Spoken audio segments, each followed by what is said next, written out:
Avengers! Assemble. Hello everyone and welcome back to Excelsior, the world's #1 Marvel's Avengers podcast. This is your episode for December 11th, 2021. I'm your director, Christian Buckley, joined by, I knew I said I was going to think of a new name, but the Apex legend, Jack Martin. Excelsior, Christian. Happy 1 week away from No Way Home. Can you believe by the time we're recording this right now, we will have seen the film? Holy calamity. Insanity. I'm losing my marbles over this because I keep forgetting. It's like, oh yeah, I'm seeing you next week. I'm seeing Spider-Man next week. Doesn't feel like it's that soon. Are you handling it well? Yeah, I've had a lot of spider words muted on Twitter, and things still come my way. I haven't seen any like the new clips or anything that have released since the second trailer, so trying to avoid those as much as possible. Okay. But yeah, I've been, obviously we've been doing our Spider-Man rewatch. Kind of Funny has been doing a Spider-Man rewatch. I feel like everyone on planet Earth has been doing that. So I've been listening to some podcasts to get into the spirit of things. And yeah, it's honestly been a really great time. I'm still nervous about the quality of the movie, but I'm also kind of excited about the spectacle because it's definitely going to be a spectacle. Absolutely. And leading up to that, like you said, we've been doing our rewatch. That's going to be wrapping up in the back half of the episode today. We're going over Far From Home. That's the right name, right? Mm-hmm, yeah. It's never going to get better. It never will. Of course, the state of Marvel's Avengers as it stands right now, and a couple other Marvel headlines. But why don't we just dive right into it for the week? There's a couple new things going on in the game right now, and by new, I mean old as hell, because the Red Room Takeover is back, baby! Oh yeah, let's recycle that. Genuinely, though, this is the one thing I want them to keep bringing back, because it's so nice. I know you super went in on it, so you don't need this, but for me, who is lazy and can only like focus on something once in a while in a game, the fact that I can queue up into Red Room Takeover, I think room 2 or 3, with a single character and knock out a bunch of challenges to get some credits. This is what I need so I don't spend actual money on the game. So I'm glad it's back because we got a brand new character with Spidey. Can knock out those challenges with him. Hulk's not going to steal my kills. Good thing to bring back. No, totally. That is very nice. Ever since you brought up that when we got that, what feels like 10 years ago. I know. It was this year. earlier this year. It's really nice to go back and play through it and like do some challenges. I always do, without Red Room Takeover being in effect, I always do And They're Back, where you start like, Yep. I think either in like a suburb of New York or like over in New Jersey, and then the first area is like you have to protect 2 or 3 good guys when there's a whole bunch of drones at first. I always like do my challenges there and just reload the checkpoints. So it's nice to have the Red Room Takeover, and like what you said, you won't have your teammates stealing your kills. Yeah, and I do probably need to have some money at the ready next week, because the Red Room Takeover is back in the game. I can only imagine, spoilers for something we're talking about later with Hawkeye spoilers for 15 seconds. I imagine it's back because Yelena was in the new episode of Hawkeye. There's that Hawkeye nameplate event going on. Maybe some synergy? That makes sense. So one can only hope that next week we get to see a Tobey Maguire suit in the shop, but who's to say? Speaking of the shop, we got something in there that's pretty nice. We got a new Thor skin from Avengers 1. It's so good. It looks very nice. It's going back to Avengers 1, Jack. Mm-hmm. It's fun. I don't like Joss Whedon, but something that has aged like milk with that movie, and there's a couple things, is most people's suits, but it aged in like milk in a way that like you got a fine cheese out of it still. Like there's still something there. Sure. You don't have to toss it immediately. That's how cheese making works, I'm pretty sure. I think you're right, yeah. Like, they look like they're Party City outfits, right? All of them do. Everybody's costume from that first movie. I'll say this. They age beautifully for video game costumes. Yeah. Because video game costumes should kind of be ridiculous. Mm-hmm. And we said this about Captain America's Avengers 1 skin. In that movie, you're right, it doesn't really age well considering the incredible suits he gets afterwards. Like, we leave off with Endgame and he has like this incredibly textured, beautiful looking suit.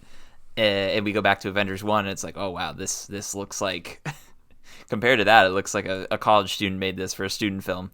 But it's really fun to look at these in the context of a video game, and when this is on sale for 700 credits, which we now know that MCU skins do that sometimes, I will 100% be buying that.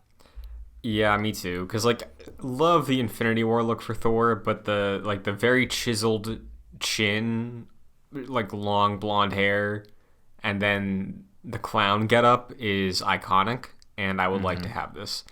So yeah, it's the cape and hair for me. Like, I love the cape and the Infinity War / Endgame suit in the game, but you know, he's got the shaved head. I want the long locks, and this is doing it for me. Fully agreed. Retweet. That's basically everything that's new in the game right now, because we do know that we got a big content drop. We got the holiday content patch, which had some issues we'll get to in a second. But before we get to that, Jack, following up what we did last week, Stark Realities out of nowhere with an RKO. 2022, early Just next Randy year. Orton me? Yes, I did. We're getting the new roadmap. So yes, yeah. They said in their blog post that it's going to be in early 2022. So I would say expect anywhere from like January to February, March at the latest. So yeah, do you think we're going to get like a full year-long roadmap? We haven't gotten one of those yet. Or do you think it'll be more like, you know, a few months from now and then we'll get the updated one later? I think it'll mimic what we got this year, kind of, where, I mean, ideally we would get it in January and it would span until like August, but I imagine it's going to be a March to August situation, because we'll see how next year goes for the game, and we'll probably do an episode dedicated to that early in 2022, but like, there's a world where they can only guarantee so much, and I think that window is probably right at when year 2 would be ending and year 3 would be starting, because we're in year 2 now technically. So yeah, that's what I would guess. I doubt we get a calendar year roadmap. What about you? I think you're right. I think it'll be similar to kind of what we got with, and kind of what you were saying, what we got with the Hawkeye presentation. Or when did we get the roadmap? Was it during the Hawkeye? I think it was. It was when we got that February, March-ish Feature Imperfect thing, and then we saw... Or was it the Black Panther reveal? Oh, wait, no. Yeah, you're right, because we all thought the Hawkeye presentation was finally going to tease Black Panther, and then it was just a Hawkeye presentation. You're right. I think whenever we saw Black Panther, which was during like the Square Enix Presents, which was like in March or April, I think it'll be similar to that, where we get like the month by month breakdown, and then it'll all lead up to whatever the big event will be of 2022, which I think, and I'm sure you think as well, is probably the Captain Marvel drop, which may be the last thing we ever get for the game. We'll find out. But I think that's probably the likeliest scenario. We get smaller content drops, maybe a character or two before Captain Marvel, and then we get that expansion. That's what I'm thinking. I think so too, and until further notice, that's what my expectations are as we close out this year. So yeah, I think that's fair to expect given what we got last year. Yeah, I think so too. But in the here and now, we got some things to talk about. So for updates this week, on the blog, they detail there was an issue in our holiday content patch 2.2.0, which launched on November 30th, that affected some players who had massive amounts of stored fragments and units. We immediately fixed the issue, and it stopped occurring soon after our initial discovery. However, a number of players lost many hard-earned resources. We plan to reimburse those players as soon as our next patch, slated for release next week. Weird that slipped by, but I get it. You know, you're launching 2 major pieces of content, but things happen. At least they're fixing it. Yeah, no, it's good that they're on top of that. I don't know how game development works, but I have to imagine you're putting... You hit one button and it just causes so many different things to explode that you did not think about. And I feel like this is one of those scenarios where they did a big patch. It affected some things they weren't considering it would have affected. They fixed it, thankfully, and now they're going to reimburse some players. I don't think I noticed after the patch what my unit count was. I don't think I remembered it beforehand, me either. so I don't know if I was affected by this.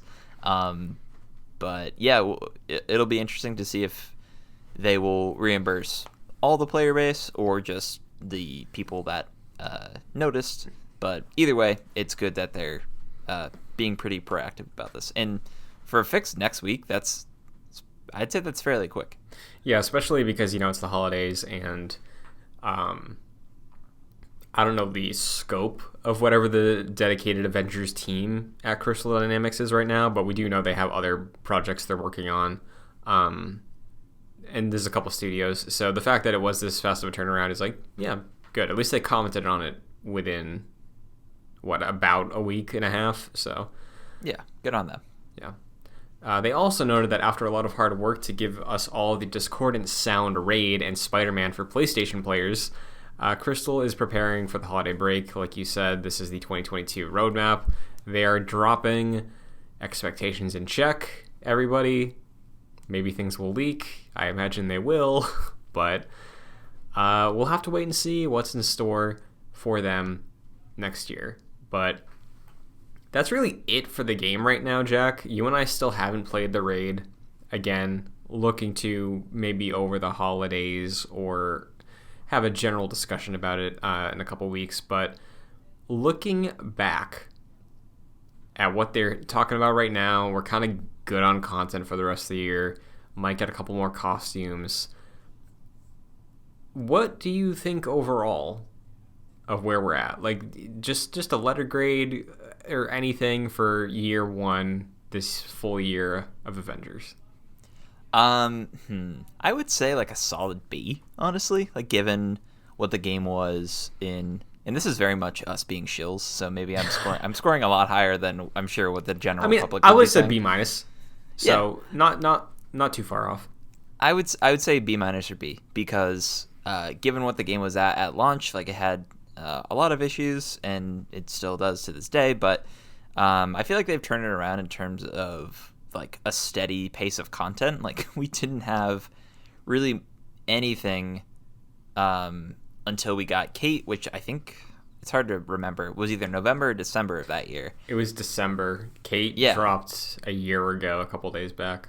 Okay, so yeah, that was 2 months after launch, and for this to be a live service game, that was too long. And then it was Hawkeye in March, and then some good things, some not so good things in the summer until Black Panther. And I feel like Crystal has been very communicative, especially this year.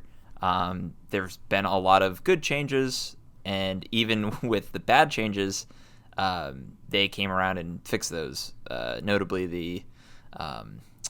the like boosters or whatever. So it's been like certainly a roller coaster for this game since launch, but I feel like through the second half of this year, I feel like this game's been very good, especially with the Black Panther update and all the other little accoutrements throughout the year. So yeah, I feel like Imran Khan should say to Greg Miller that this game is in an okay spot. I think he should give him that. Yeah, I echo pretty much everything you just said. And the fact that, Guardians has taken up a lot of my time lately, but I do think Avengers is in an okay spot. I enjoy Spider-Man. I liked the Black Panther content. Everything they did, basically from the Monica villain sector to now, that I've experienced, I've enjoyed, kind of more than a lot of the other stuff I've done in this game. So I'm hoping that momentum carries through to next year. Obviously, there's still a bunch of things we'd like to see changed, but yeah, I feel okay right now as somebody who's invested a lot of time in this game, you know? Yeah, so. I feel like I'm closing in on the 300-hour mark. Yeah, I got to be inching my way there too, so. Yeah. We'll see. Oh, go ahead. I was going to say, speaking of Spider-Man, I know I'm jumping ahead a little bit, but Spider-Man came out for Fortnite recently. And yeah, dude, that's... Mm-hmm. It's very unfortunate because the swinging in that looks incredible for Fortnite. Like, of all games, the swinging is just amazing in that, and the swinging is just not so good in this game. So it's just Marvel's Avengers can't catch a break. Yeah, and why don't we transition to Meanwhile, because I did want to shout this out. Guardians of the Galaxy won Best Narrative at the Game Awards the other night, so I think well deserved. Did you see the GIF they posted? I did, yeah, that was very nice. It was, what's the name of that YouTube video? Do you know? Oh God, I don't. It's like greatest rap battle of all time or something, or epic rap battle maybe. Yeah. Where the kid is like rapping really horribly, and everyone behind him is just in on the joke. Yeah. And that's what they parodied. It was awesome. Yeah, I really like the trend of games using their character models to recreate popular internet memes. Yeah, it's so fun. It's very nice. Naughty Dog does that a lot. Yeah, true. I remember the God of War ones. It was a huge tidal wave of those. But oh, true, yeah. Marvel didn't really show up in terms of announcements last night, but there was some DC stuff, you know? There was that Wonder Woman game that got announced. There was gameplay for Suicide Squad Kill the Justice League, and I can't say I like what I saw of that, but while I was watching the Suicide Squad gameplay, I'm like looking at Harley Quinn use her grappling hook everywhere and like Deadshot using his jetpack. I was like, man, sure would be great if Avengers controlled anywhere near how that looks to control, you know? So. I really wonder about that game, especially with comparisons to this. Yeah. Because, like, Crystal Dynamics and Rocksteady are, like, very acclaimed studios, and they're both taking on this new genre that they weren't, like, familiar with beforehand. So I have a feeling we're going to be in a similar boat with that game, in my opinion. I think so too. I think conversation-wise, it's going to be less about like, oh, they're trying to be Destiny, and more just like, all those characters look like they played the exact same. So like, that's my thing where I'm like, yeah, you're going to have an ultimate, but like, that's what this game's problem was on a bare bones level, because I do think Avengers' strength is having the kits you can spec out. That looked like, oh, they all have a gun, and they all can hover. So the moral of the story here is root for the underdogs, because Guardians was the best Marvel game of the last 2 years, and Gotham Knights has my excitement for DC projects right now. So yeah, I'm hoping for that one. Hell yeah. Well, there's a couple other things going on in the greater Marvel universe. While we're on the topic of games, Insomniac, surprise, surprise, added 2 new Spider-Man suits to Spider-Man Remastered on the PlayStation 5. PS4 owners, you don't get the suits. I know the last drop they did for like the Amazing Spider-Man suit and a couple others came to PS4, but for some weird reason, I think they said the lighting is the problem. Which is like, it's sure. Marketing. It's like you just want to start getting people excited and giving them a reason to buy PS5s, you know? Yeah, especially considering there's a PS5 stinger at the end of like every Spider-Man trailer now, which I think is hilarious. Yeah, so unfortunate for the me's of the world that do not feel the urge to buy a PS5 yet, but the suits are quite cool.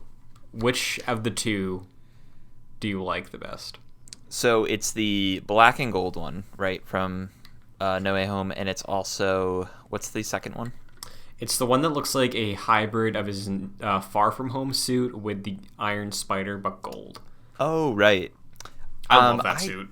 That I think looks great. Excuse me. I really like the black and gold one. I think it's very striking. Like, obviously, it's not the Venom Spider-Man suit that we're all familiar with, or the symbiote Spider-Man suit that we're all familiar with. But I think it looks really cool in terms of like the context of the MCU Spider-Man suits we've had so far. It's very different. I think people have speculated it's his suit inside out, which I think would be really cool.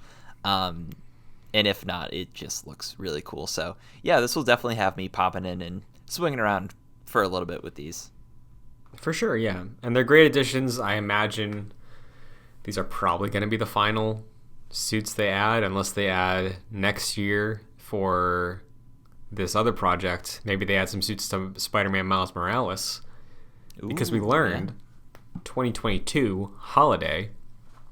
I mean, we knew this, but we got our first trailer at Across the Spider-Verse Part 1. Part 1. What the fuck? Dude, that not only was the trailer incredible and also like really emotional. Yeah. At the beginning, which is great. Part 1, excuse me. I don't know if that was confirmed beforehand. It was very much not.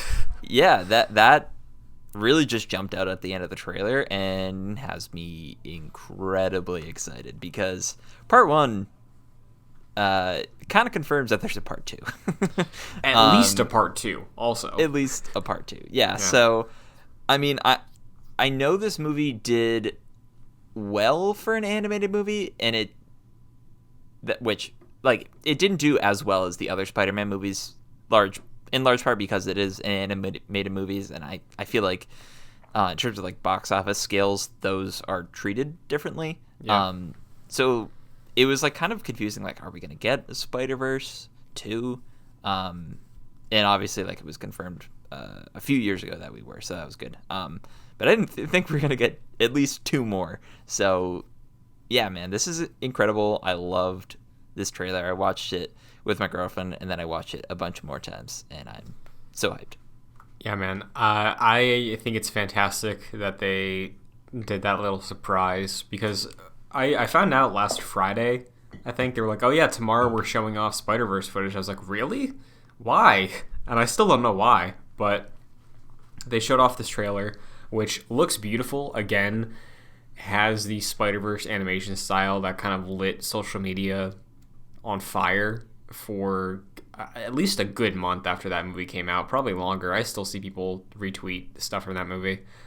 And it looks like they're experimenting with some other visual styles as well, because like the trailer sets up Miles interacting with Miguel O'Hara, who is Spider-Man 2099, played by Oscar Isaac, and dimensions are being traversed. It looks like maybe these other dimensions might have their own specific art style, which I think is an awesome idea, because the one where the two of them were like fighting each other in was very much like watercolory kind of, as opposed to the standard comic hand-drawn look that Spider-Verse has, which is just dope. I love the visuals.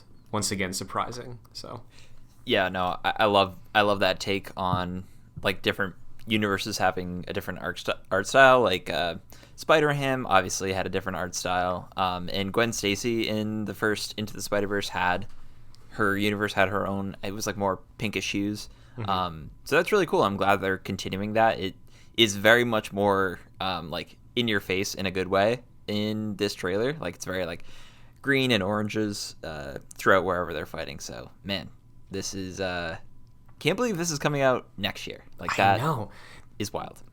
Like, silver lining of last year, all the stuff that got announced in 2019 is like ready to come out, and it's like, wait, why? What happened? Why is it that fast? It's like, well, because last year, if you remember, nothing happened. So yeah, very excited to check that one out, and of course, day one in theaters. So oh yeah, so exciting.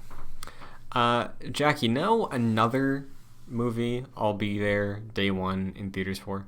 What's that? Shang-Chi 2. Hell yeah. Hell yeah. Destin Daniel Cretton, the director of Shang-Chi, signed on officially. It's been confirmed that they'll be working on a sequel to Shang-Chi as well as a Disney Plus series for Marvel Studios. So, excellent. I'm glad that they're continuing having Destin Daniel Cretton like stay on for Shang-Chi too. Like I think the direction was like very clear with that movie that sometimes you can't really tell that a director really has their hands on a project. Like, kind of feels cookie cutter, but it was not the case for Shang-Chi. So I'm glad that they're coming back and continuing that. And I'm sure we're going to feel that influence in Shang-Chi too. And also I feel like the Disney Plus show has to deal with the 10 Rings. Like we got that yeah. Right. We got that stinger at the end of the first movie. So I feel like that's inevitable.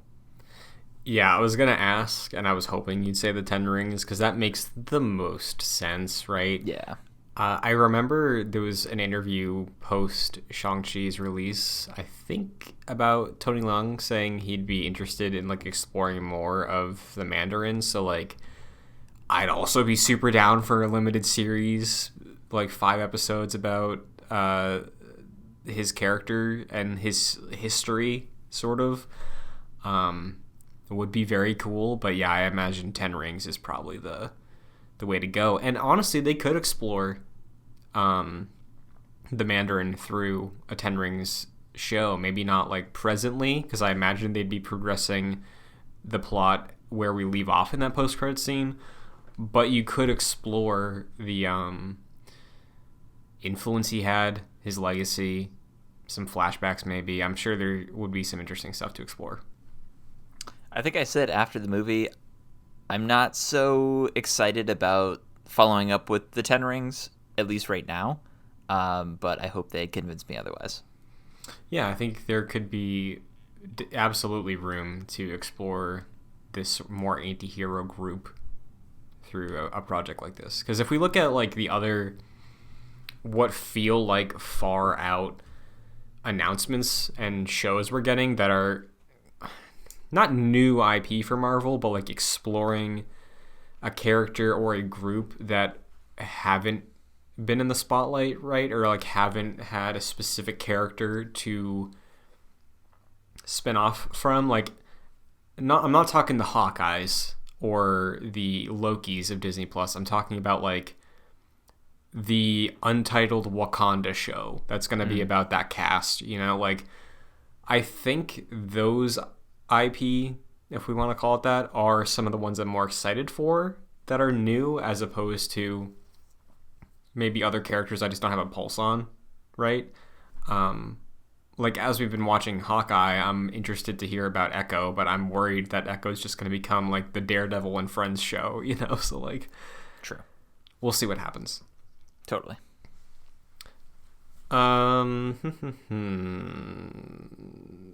I know I just set up a perfect segue there for another thing on this doc, but we'll save that. Eternals coming to Disney Plus January 12th.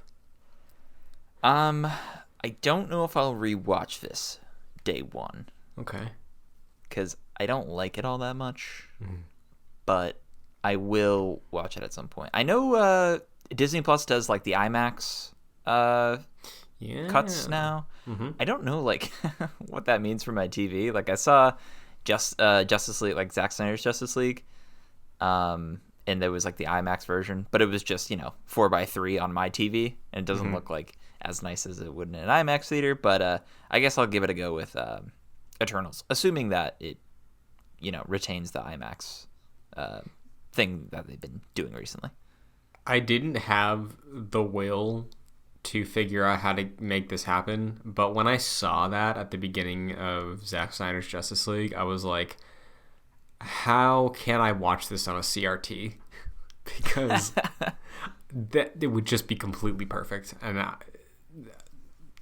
it didn't happen, but maybe Eternals would have a good vibe that way, I feel like you should specifically watch the black and white version of Zack Snyder's Justice League on a CRT, because that would just look, honestly, I feel like that'd look really good.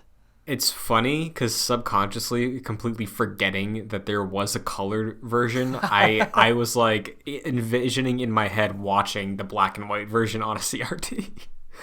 So yeah, I haven't seen the black and white version, but now that I'm picturing the movie, I only picture it in black and white. Just to get ahead of corrections, it is called the Justice is Gray version. Oh, of course it is. Of course it is. Oh man.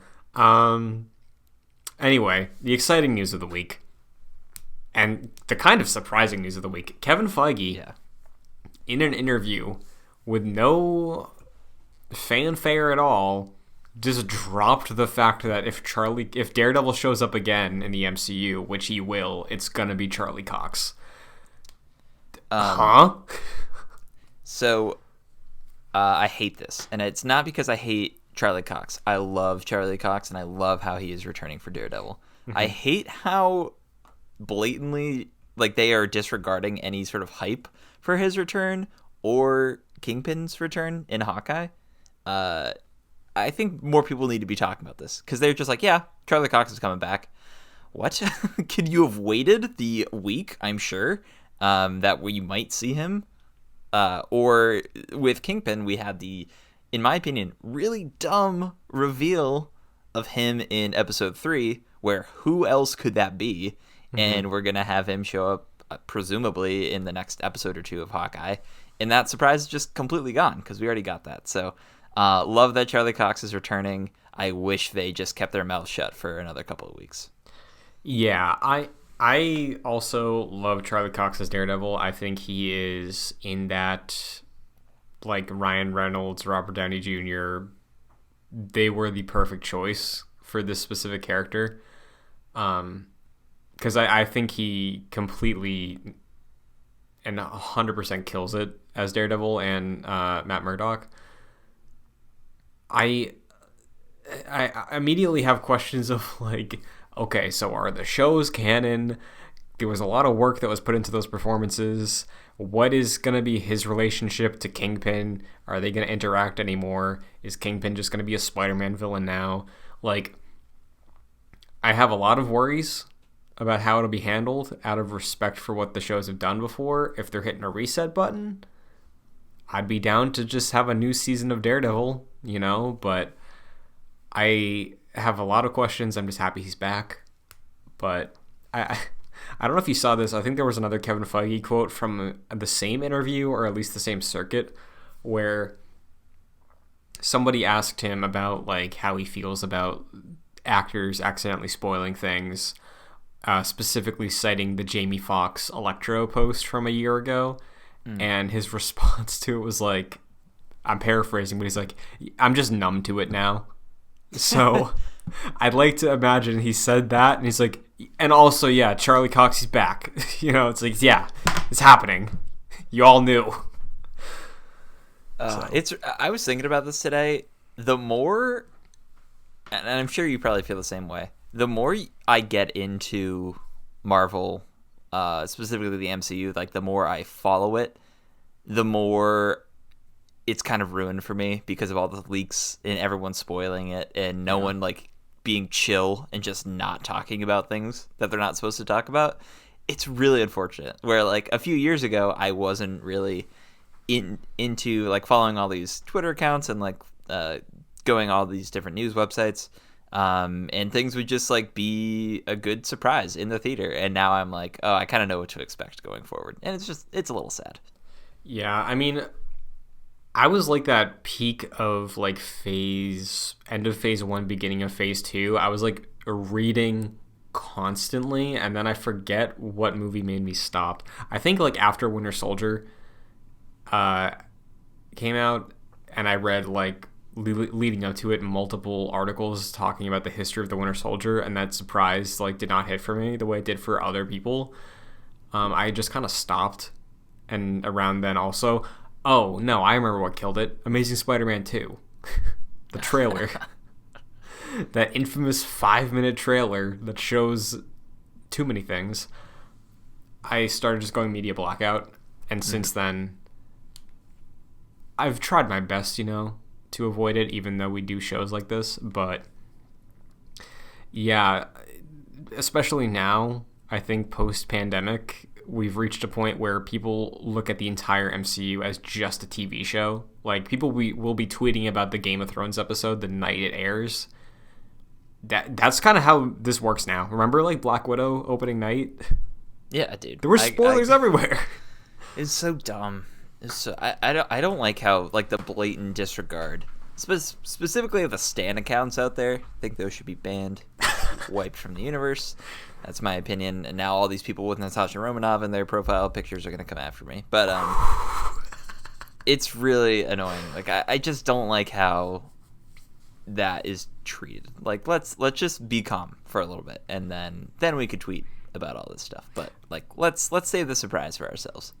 I will say, before we move on to our review discussion stuff for this week, I have to mention this because of just the point in the fandom we're talking about right now. I'm sure you saw this, that, like, press screeners for No Way Home didn't get to see the whole movie. Oh, I didn't see that. Yeah, well, yeah, so they didn't get to see, like, the last, I don't know if there was a time out there, but it was reported that they are seeing an incomplete version of the movie because spoilers. I think that's kind of stupid, if I'm being real. Yeah, I mean, especially with that movie, like, what can possibly leak now? Like, I really don't think there's much that the informed fans don't know is in this movie.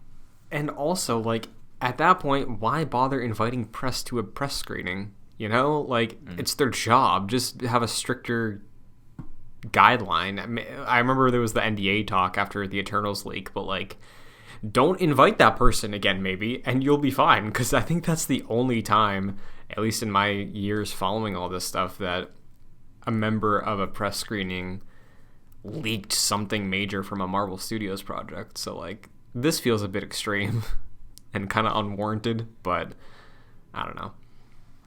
Yeah, it's just the whole I don't know. I have lots of issues with the Marvel fandom in general, just with hype culture and spoiling surprises and things like that. But yeah, long and short of it, Charlie Cox is back. That's very exciting. I have a very strong feeling we're going to see him very soon. Yeah, in maybe 7 days, 6 maybe. Yeah. Oh boy. Well, with that, why don't we get to our discussion on this week's episode of Hawkeye, episode 4? Yes. Spoiler free, I guess. I mean, I don't know how much there would be to spoil this week, but, well,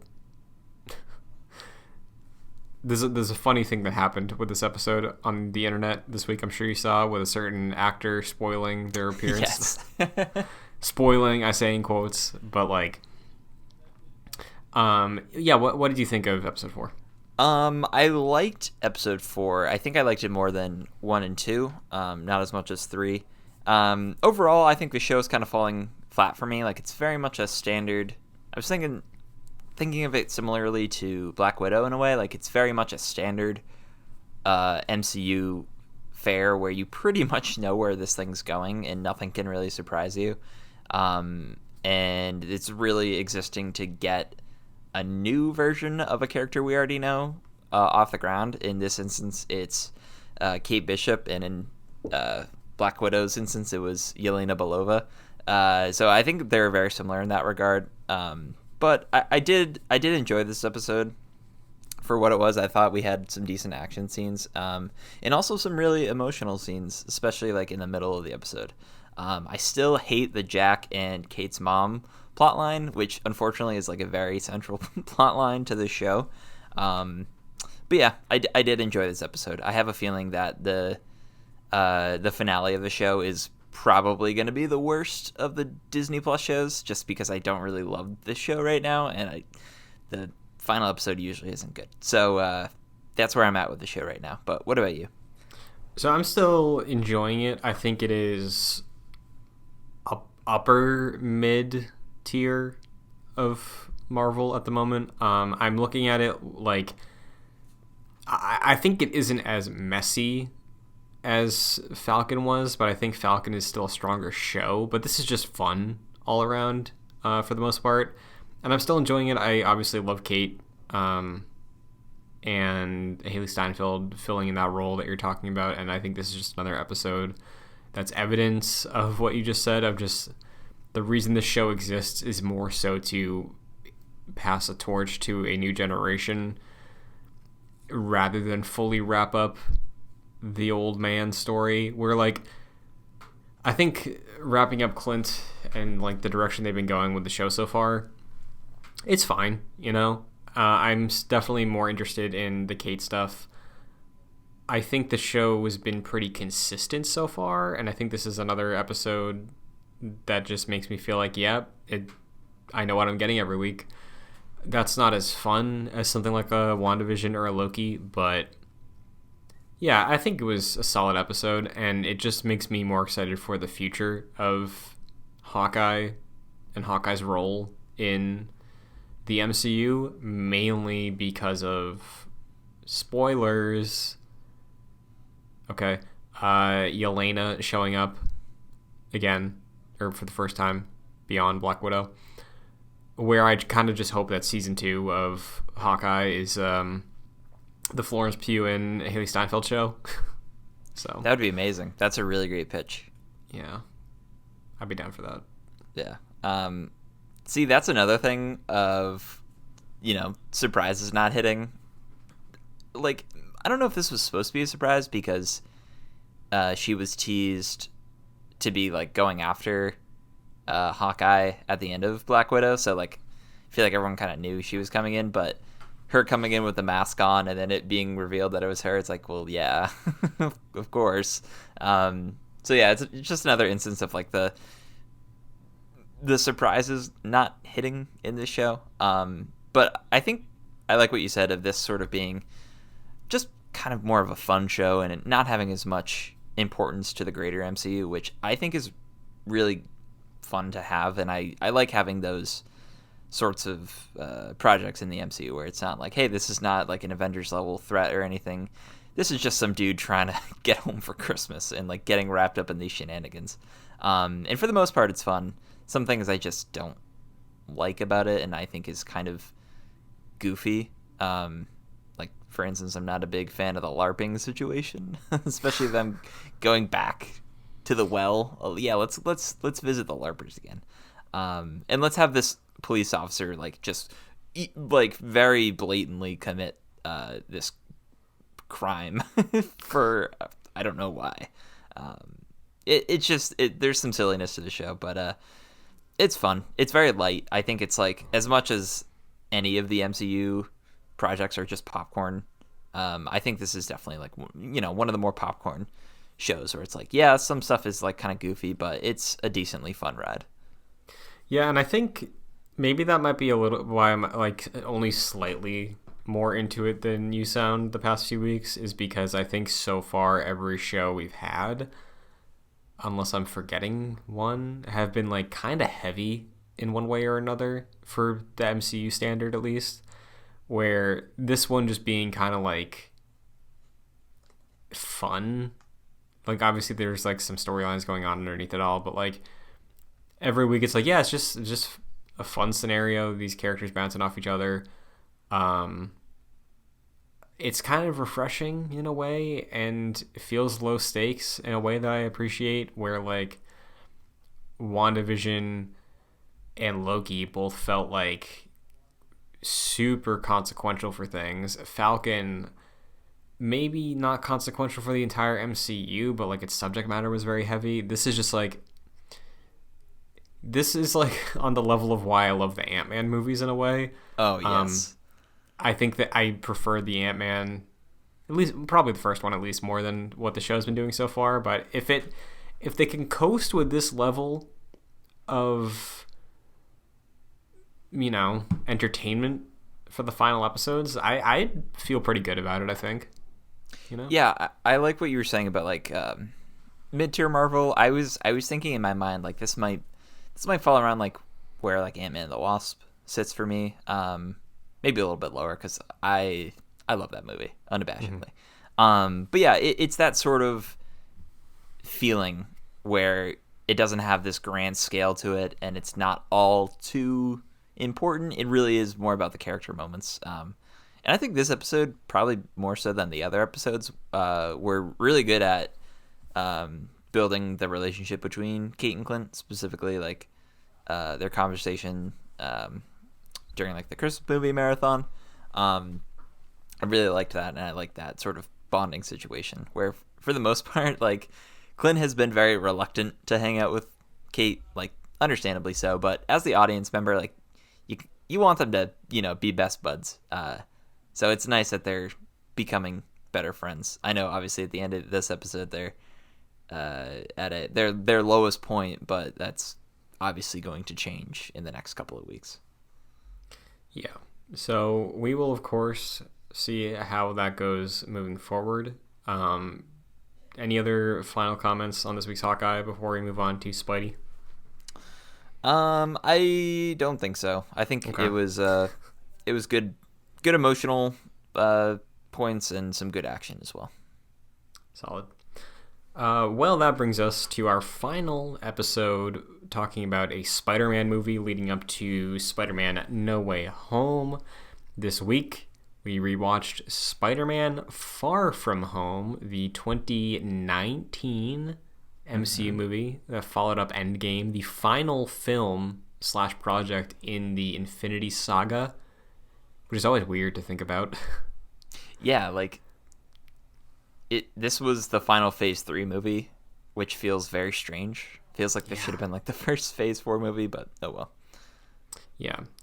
It's weird that's on the Marvel Studios side, they treat this like it's an epilogue to a lot of things, where it does feel like it should be, like you said, that launching pad. And when you look at it, I think on paper it is. It's just a weird way to frame it of like, yeah, this is the final chapter.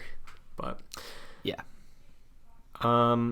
History with this movie, as we normally have done these past few weeks. This is the most recent one, I think, that we've talked about. So what is your history with Far From Home? Yeah, so this came out when I was in Amherst, the town that Christian and I went to college in. And it was like during the summer, so I was like working like a summer job out there. And I think this came out on a Tuesday, if I remember. It was a weird time. Yeah, it was weird. So no one was like around to go to the movies, so I went by myself, which I often do, like just normally, because I think it's fun. But yeah, I went by myself. I got both the popcorn tin and the soda cup for this movie, which I don't regret because I think they're really cool. The popcorn tin has like the mask with all the stickers on it, which I love. And I came out of this, and when we reviewed it for our first Far From Home, like Excelsior review, I was not as hot on it as I think a lot of people were. It was really silly to me. Like a lot of the points were, especially in the first half, like the movie was, a little too jokey for me. And that's still an issue, but I've since come around. When I got it on like Blu-ray, I watched it at some point in the pandemic. It could have been in 2020. It could have been last week. I don't really remember. But I remember enjoying it a lot more than I did in theaters. Still don't enjoy it as much as some of the other Spider-Man movies, but this is a fun one. What about you, Christian? Yeah, so historically, I've been very positive on this movie. This was the final episode we recorded, was our review for our initial run back in 2019 of the show. Right. Yeah.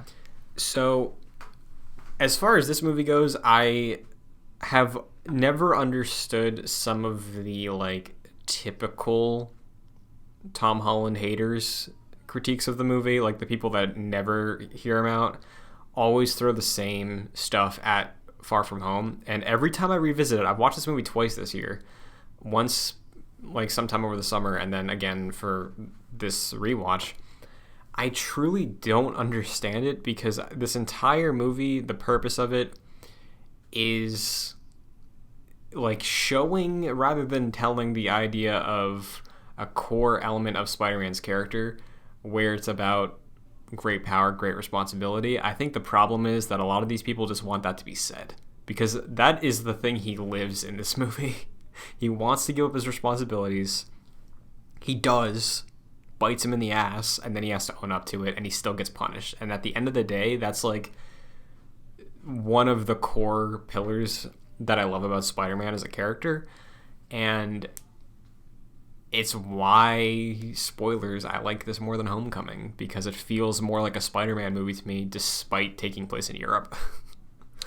That's kind of the thing I took away from this viewing that I actually really liked, was after the events of Endgame, after the death of Tony, like, he is very hesitant to be anything more than just a neighborhood hero. And I love how eager he is to just take a break. And I was thinking, before I watched this, I was like, do I like that?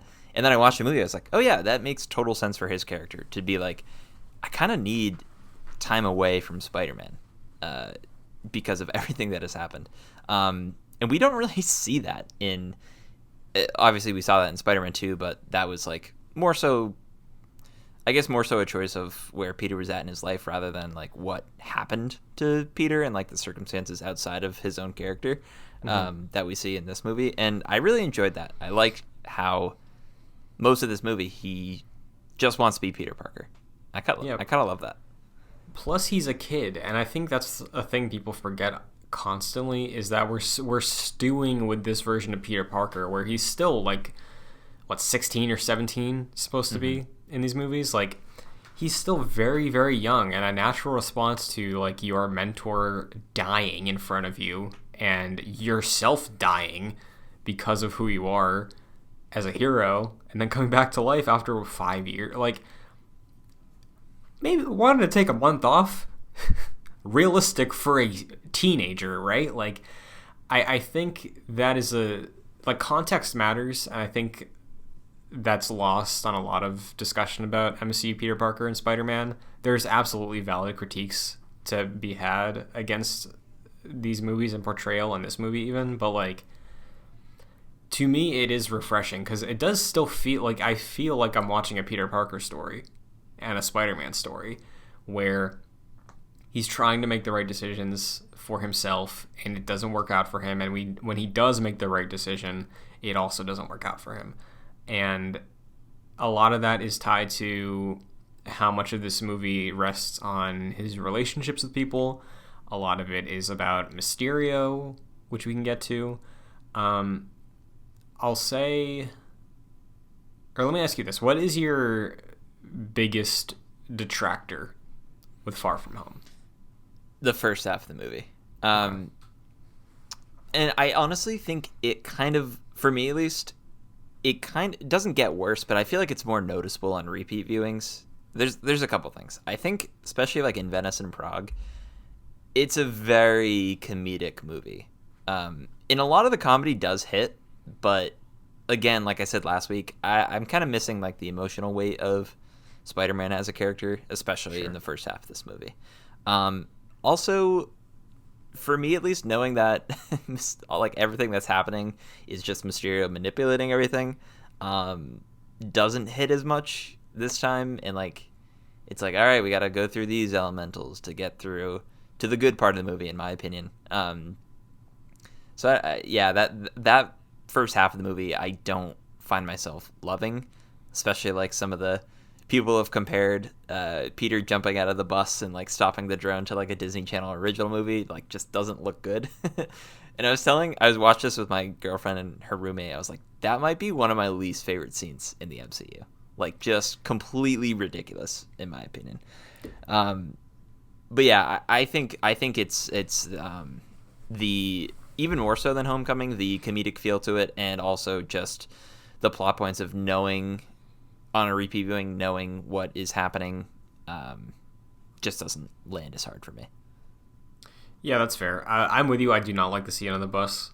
That's like my least favorite part of the movie.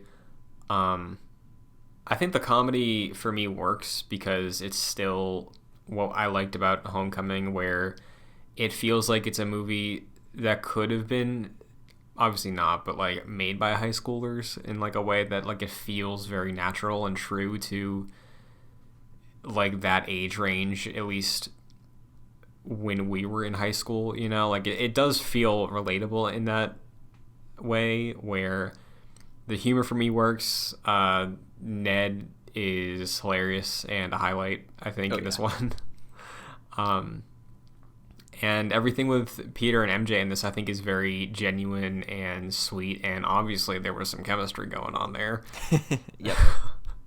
But yeah, everything that involves Peter and his classmates, I do like, because it feels like a kid who wants that life. And then again, every single time he tries to embrace that, an elemental shows up. So, yeah, and as far as the knowing about Mysterio thing, I get that. I'm fine with it because I like seeing Jake Gyllenhaal pretend to be a hero, and it's cheesy, it's fun. He's gaslighting Peter Parker. Yeah. It seems to come a little natural to him, but you know. Yeah. Taylor Swift had writing credits in this movie. Yeah, Red re-released a couple weeks ago, so yeah. I was telling that, like I said, I watched this with some others in the room, and I was like, I think there's a clear bias against Jake Gyllenhaal in this room, so it was an interesting viewing experience. Yeah, for sure. What do you think of Peter's character arc in the movie? Because I think it's stronger here than it has been in any of the other movies he's been in. No, I think you're right. I think where we find Peter at the end of this movie is kind of excellent. I feel like the second half of this movie is probably better than like the second half of Homecoming in a lot of ways. I feel like the thread of the Spidey sense or Peter tingle was kind of lost at some point in the movie, and then I love how it comes back and how he deals with that.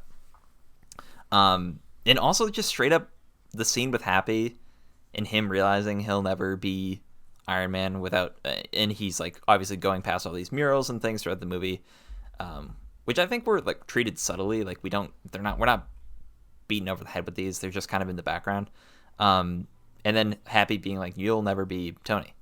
And like that just will never happen. And his like coming to acceptance with that and him being his own hero, I think is great.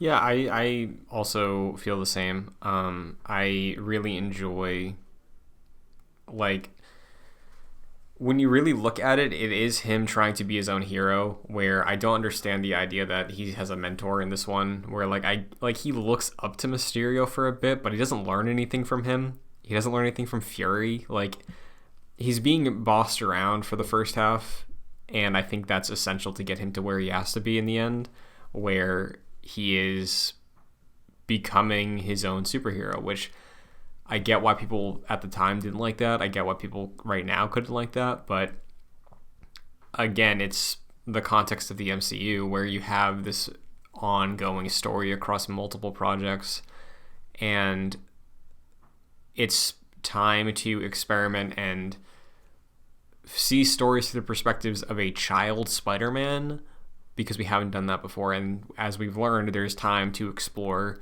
the Spider-Man we are all used to moving forward, and hopefully at the end of next week's movie, we get to see sort of that process start. And honestly, I would say in the second half of Far From Home, it does start, because you do have scenes like what you said with the Spidey sense moment, which is like maybe one of my favorite scenes in the MCU, like the vision of him in that warehouse when he's seeing like the zombified version of Tony's corpse. Like, it's incredible looking still. Yeah, stunning. It's so good. Seeing that in the theater was a moment, and I really, really love that sequence. The way his powers are visualized there. Also, just a feel-good moment. I love when he's making his own suit in the jet. Mm-hmm. That feels very Peter Parker to me. It's seeing him sort of flex on that. I know how math works, and I can figure out the best choices for the scenario sort of thing, where it just feels like a Spider-Man that's finding himself, and I appreciate that a lot. So No, you're right. I think I've come to the conclusion that like, obviously in Homecoming it was the mentor relationship he was yearning for. This movie not so much, but with this, and we'll see with No Way Home, it seems like there's still that dynamic of someone sure. he needs assistance from.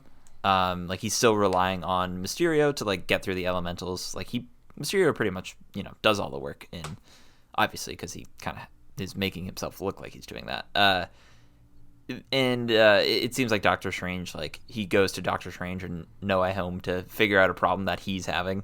So I think by the end of this trilogy, I will be fine with that dynamic being in place for this trilogy. But going forward, like a lot of people, I would love a Spider-Man movie to just be completely about Peter Parker. Just like how Shang-Chi was just pretty much about Shang-Chi. And like Wong was in there for a second, but that was pretty much it. I agree. I will hold out the caveat of I would still love to see a Spider-Man and not Daredevil. Well, that'd be cool. Spider-Man and Deadpool team up at some point. I feel like we will get that because that's pretty big in the comics. Yeah, man. I want to see that so bad.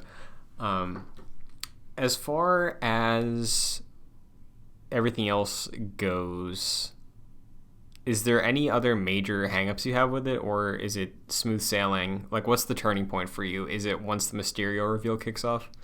Yeah, it really is that point in the movie, because that's when a completely different movie starts. Really, sure. Like, I honestly kind of love that bar scene. Like, once we get the turn, everything after that I think is great. I think it's like some of the best Spider-Man stuff that we've seen.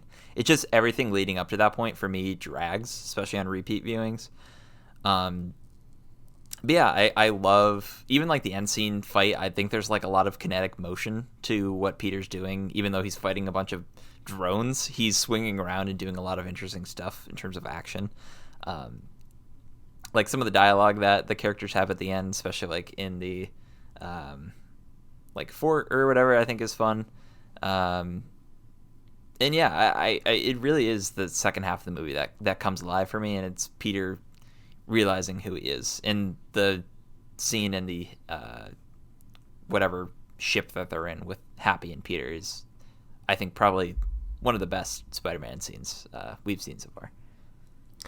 I 100% agree. Also, I don't know, I think we might have talked about this before, but on 2 times ago when I watched it over the summer with my girlfriend, I pointed out that there's, I think at one of the airport scenes in the background, you can see some dude in a Hawaiian shirt and a baseball cap, and it is Jake Gyllenhaal. Did you see that? Whoa, no, I did not. Yeah, it's like pretty early in the movie. He's like stalking Peter. I know you can see members of his crew throughout the movie. Like in Venice, I know there's someone like looking around. I don't know if I ever saw Jake Gyllenhaal. That's a cool pickup. Yeah, so it's pretty neat, just knowing that there are the seeds there. I wish, like, still revisiting the Vulture twist is like, maybe it doesn't hit the same way, but like you feel the way it's supposed to hit. And I think the reveal here, maybe it's because we all knew or went into this expecting Mysterio to be bad, because you remember the marketing was like, Mysterio's this new hero on the block, right? Yeah. We all expected that to happen, and then it happened, and it's like, cool. He's a villain, nice. No, yeah. That's another thing that is a hang up for me, where that is not a surprise, right? And you nailed it. Like, everyone came out of Homecoming being like, I cannot believe they did that. And the surprise here was not a surprise. Like, if you know anything about Spider-Man, you know that Mysterio is one of the villains, right? So this just wasn't a surprise coming out of it. And I think all the special effects, and we can get into Mysterio like more in depth, were great, and that justified him being in this movie. But the surprise itself was not good. Yeah, I think Mysterio on his own, though, is maybe one of my favorite Spider-Man villains we've seen so far, because he's not written in this way that feels like he's like on this crusade. He doesn't have this like holy mission he was looking to achieve, and Spider-Man stands in his way or anything like that. Like, he's just kind of a scumbag that just wants to manipulate this kid and become this celebrity. And I feel like that is a very specific type of character that we haven't seen as a villain in a Spider-Man project so far. And I like that a lot because he just seems like a guy. He seems like a tech bro that was fed up with something and wanted to act on it, you know? Yeah, he's scary because of how manipulative he is. Again, seems to come very natural. Yeah, it really does. But yeah, honestly, like I do feel like his character is a really great Spider-Man villain, and it's really cool how they nailed the Vulture and Mysterio of all characters. I know. Like they got the those are, I would say, like B or C list Spider-Man characters, and they absolutely nailed them.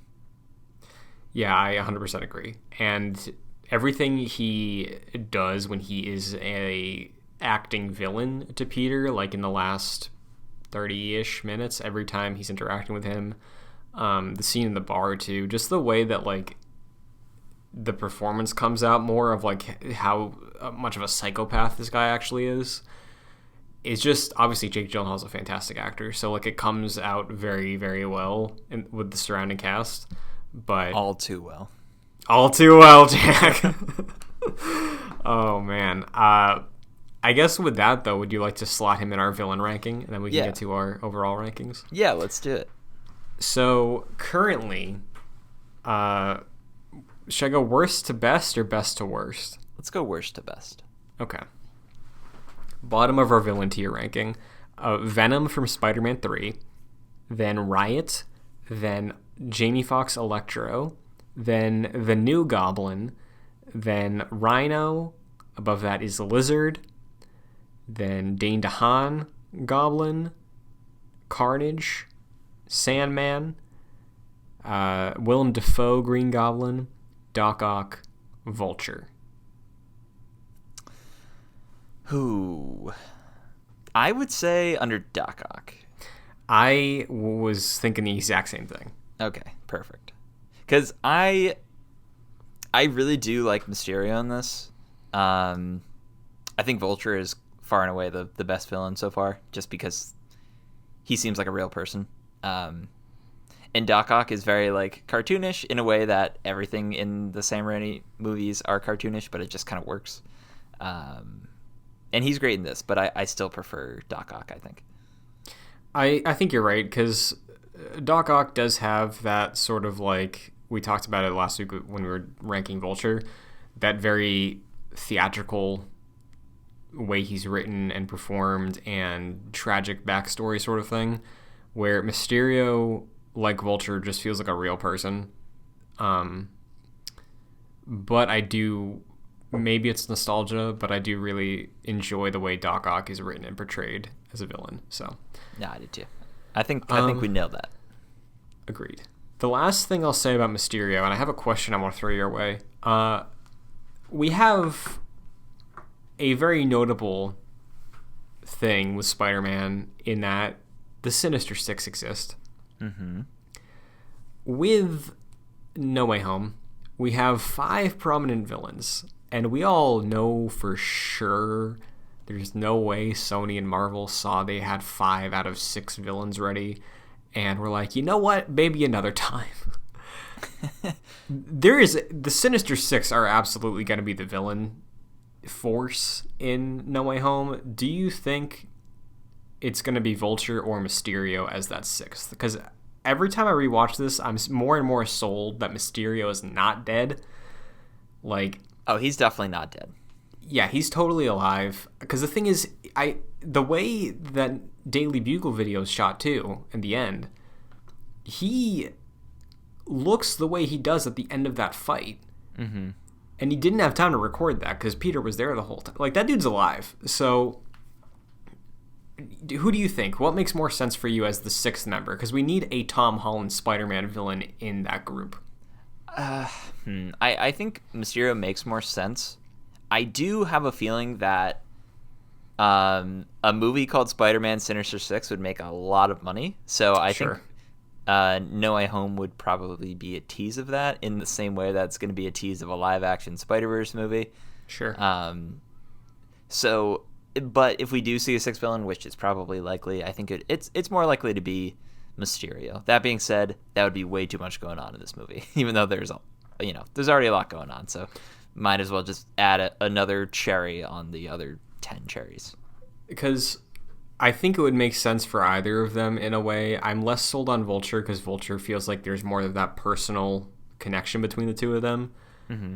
Where, like, ask yourself the question, why are all of these villains attacking this random Spider-Man guy just because he's Spider-Man? Or is it because Mysterio, who has no powers, sees all these people who should hate Spider-Man, and he's like, I got away with words, My ex-girlfriend feels this way. My arch nemesis feels this way. I could sell these people on something. Yeah, I think it'd be cool. Yeah, so. I think if we do see a sixth, it's probably Mysterio. Well, I'm glad we're on the same page.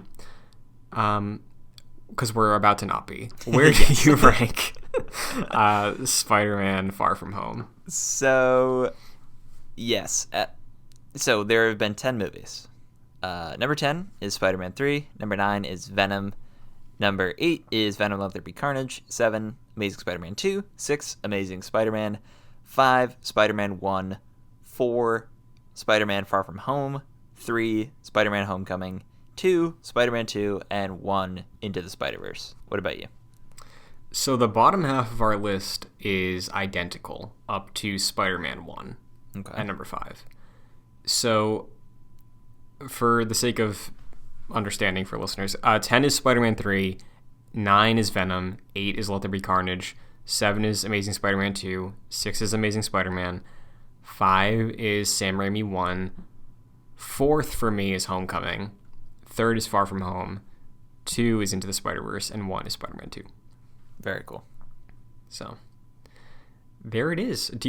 Are you surprised at our rankings compared to each other? No, honestly, well, I guess I am a little bit surprised. I thought our list would be a lot different, but we've fallen mostly similar, which is interesting. I honestly thought we'd be, because I wouldn't say our opinions vary that much, but I think there are points where they do. But yeah, for the most part, yeah, this is honestly surprising because I thought this list would be very different. Yeah, I think if there was anything that might, in time or depend on the day, switch for me is maybe the placement of Spider-Man 1 and Amazing Spider-Man 1. Purely, it's a war of nostalgia on those two, but yeah. I used to really, really, really love the Andrew Garfield ones, and I still do, and I'm still very nostalgic for them, and I love both of them in certain ways, but there was a different time, like 2012 Amazing Spider-Man, Christian Buckley watching that in the theater was very different from how I watch it now, I think. So I just relate more to a depressed Tobey Maguire than I'd like to admit. But, so how we slot in this one? I would not be offended if this took our number 3. If you're cool with it, because I got Spider-Verse, so I feel like you should. Sure. But I mean, I could see a world where Homecoming just represents this take on Spider-Man more. Sure. Where do you think it truly belongs in the top 5 for the two of us based off our discussion? Because right now we got 5 is TASM, 4 is Spider-Man, 3 is Homecoming, Spider-Man 2, then Spider-Verse. So it's either the number 3 or 4 spot. I think it's definitely better than Spider-Man 1. I was thinking about that. I had a long commute today, and I was like, do I like Spider-Man 1 more? I think I might, but this is definitely a better movie. Like, not even a question. Sure, yeah. And I obviously prefer Homecoming. But I do think we see some of the best Spider-Man things in terms of like character progression in the second half of this movie, maybe even more so than Homecoming. I think as a whole, I like Homecoming more. I think Homecoming's a little more consistent. Like, Far From Home does kind of feel like two movies. Sure. In a good way towards the end. So I feel like I might be sounding too harsh on Homecoming. I think I've just seen that movie too many times. So right. I'll leave it up to you. Your decision. I think I think we should put Far From Home at the number 3 spot. Okay. Obviously, I don't disagree. So I'll give you a bone, Christian. Thank you. I'm insanely curious to see how we feel about No Way Home, because I could see us being very different on that one next week. I honestly, I have a feeling that might be a Rise of Skywalker situation. Oh, please don't say that. Oh, where, no. Like, I don't know. All signs point to this movie, in my opinion, just being like a 50% on Rotten Tomatoes. Like, very cut down the middle. Like, people love it or hate it. Which has me very, very worried. I'm very worried. Yeah, you brought it up earlier tonight when we were recording, and I completely forgot. I've become lost in the sauce, as they say, because I forgot there was a time where I was not wanting this movie to exist the way it does, and now I'm just like, I don't know if I'm excited, but I'm ready, you know? So it's a very strange feeling, because when Jamie Foxx revealed that this movie was happening, we were both like, no, let's not do that for the third movie in this trilogy. That makes no sense. But here we are. I think this movie exists as a spectacle, which is unfortunate in some ways, but also great in some others. So we'll see how this like actually affects Peter as a character. I hope it does not adversely affect him. I hope it only makes for some great villain sequences, and it just so happens that there's some great progression going for him in this movie. So we'll see. We will. That's a good note to end off on, because the next time we'll be recording a normal episode before, I think. Actually, I don't know. We'll talk about that later. Yeah, we'll see. We're seeing this on the Thursday opening, and that is typically when we record. Yeah, so maybe we'll see. We get a normal Saturday episode out next week. We just do Friday if it works out. So yeah, TBD. But Jack, until then, where can the agents of Excelsior find you? You can follow me on Twitter at FascinatedJack. What about you, Christian? You can find me on Twitter, TikTok at Chun2D2, YouTube.com/JoyClicks is where you can find the video version of Excelsior alongside a variety of other videos. Game of the Year season's coming up. We got a Hall of Game ceremony coming up as well, where we are basically filling out our Hall of Game for video games. No Spider-Man games yet. Maybe one day. That's a good point.